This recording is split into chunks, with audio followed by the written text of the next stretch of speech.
Welcome to Unfinished, the channel where I finish the projects that I started. This is episode 2 of my Enterprise E build series. I've gotten pretty far with this ship, and I'm going to show you in a second, and I'm going to talk about some of the issues that I ran into and how I overcame them.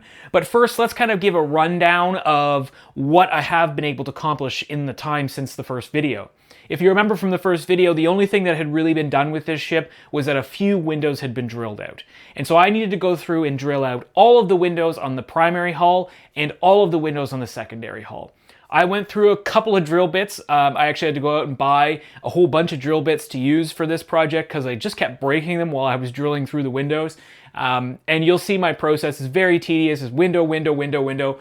I didn't do any cleaning out of the windows with a knife or make them look nice. I just used the drill because I wanted this process to go by fairly quickly, and I didn't want to get demotivated by spending all of that time at the bench just painstakingly cutting out perfect windows. If you want to see a perfect window and how to do it, I would highly suggest you check out Andrew's videos over at Canadian Starship. He does a phenomenal job drilling out these windows on this particular kit, and he can show you how to do it, and it's a really good way to do it. I went a little bit simpler. I used a mechanical drill, an electric drill, rather than a hand drill or a hand vise to drill out my windows, and I didn't use a knife to carve them out nicely. So my windows are not super clean. They look pretty good, but they're not as good as they could be. From that point, I had to put the lights in the ship, so I had to put the LEDs in. There is one LED in the primary hull, and I covered that LED with hot glue, and then I painted the inside of the ship silver to bounce the light around a little bit. Inside the secondary hull, I actually put the light outside of the hull. On the secondary hull, there is a little cap that goes on the dorsal connecting the secondary hull to the primary hull. And what I did was I actually glued an LED face down onto the plastic so that it actually glowed through the plastic into the secondary hull. And that helped diffuse the light considerably. I didn't have to do any other diffusion of light inside the ship as a result of that, other than just to paint the inside silver to bounce the light around a little bit. And that worked out really well. The advantage of this method is that I only used 2 LEDs inside the secondary and primary hulls, and which means I only had to do a little bit of soldering. It wasn't like putting a whole bunch of lights around. It kept the intensity really low, and yeah, the ship doesn't use a lot of power, so I don't have to worry about powering this thing off of USB. It's basically using no power at all. I could let it run all day long, and it would cost me nothing. The downside to this is that I got the right intensity from the windows. If you remember from the first video, if you haven't watched that, you should go back and watch it. If you remember from the first video, what I really wanted was realistic lighting. I wanted the lighting to not be super bright and not twinkle.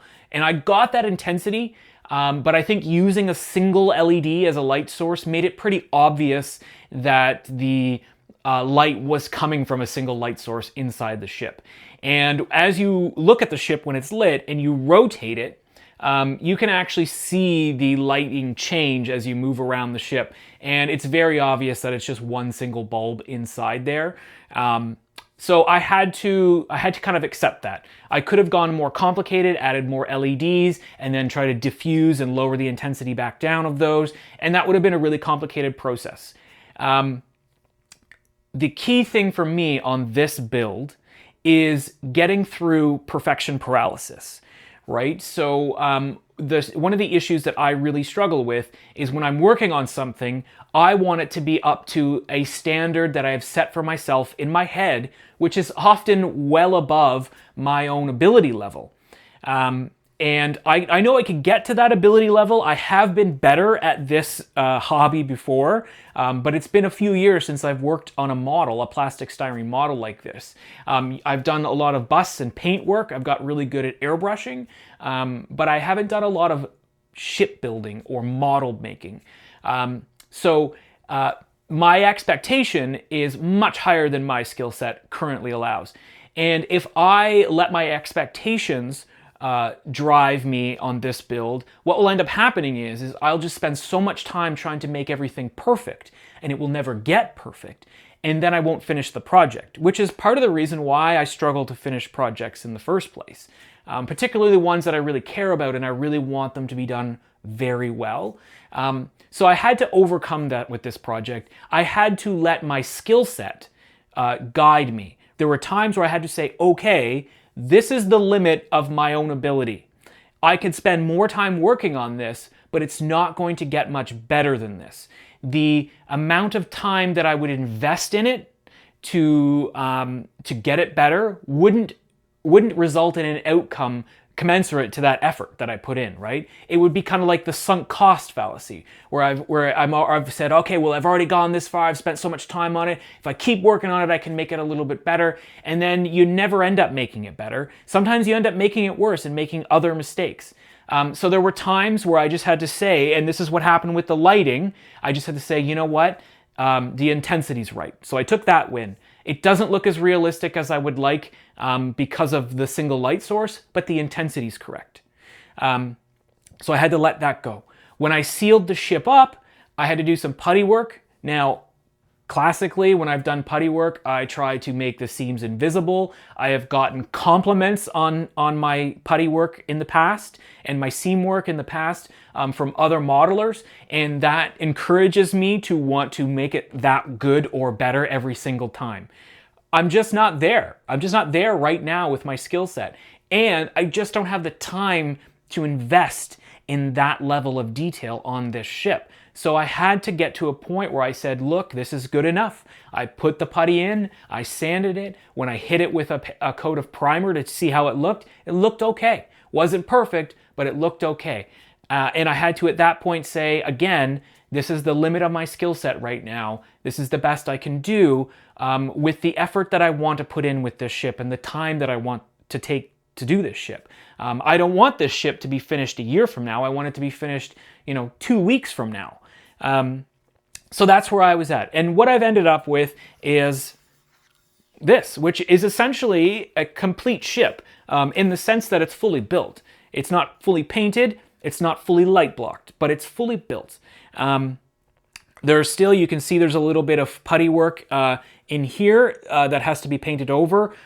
Most of the seam work is done. The only puttying I have left to do is just areas where there's like gaps in the plastic where the light's coming through. I just have to add a little bit of putty and then paint over that to prevent the light coming through. Otherwise, the seams are all filled in and everything's filled in. So what I have here is a fully light blocked ship, and it looks really good. So I've got the lights inside the nacelles. I've got the lights in here in the primary hull. I've got the light in the secondary hull. I've only got a small amount of wires coming out the bottom, which is great. I don't have a ton of wiring to do. The electronics are very simple. I've been practicing with some diffusing techniques in the nacelles. Again, I wasn't going to spend tons of time perfecting it. If you want to see perfection in diffusing nacelle lighting, again, look at Andrew from Canadian Starships. He's working on his 1/650 scale Enterprise D right now, and he has done some fantastic work with his diffusion techniques in his nacelles, and they're amazing. I went a little bit, let's call it a little bit more redneckish with my diffusion techniques. No frosted paints, nothing fancy like that. What I did inside the bustard collectors here is I painted them with transparent red, or translucent red, and then I just packed it full of hot glue. When hot glue dries, it dries kind of like a milky, sort of translucent color, and light actually glows into it really well. And so I actually do have this really nice effect coming out of the bustard collectors that looks like the way it does in the movie, which is sort of this like milky, swirly, almost lava lampy kind of effect. And that's kind of what I have going on there. So I was really happy about that.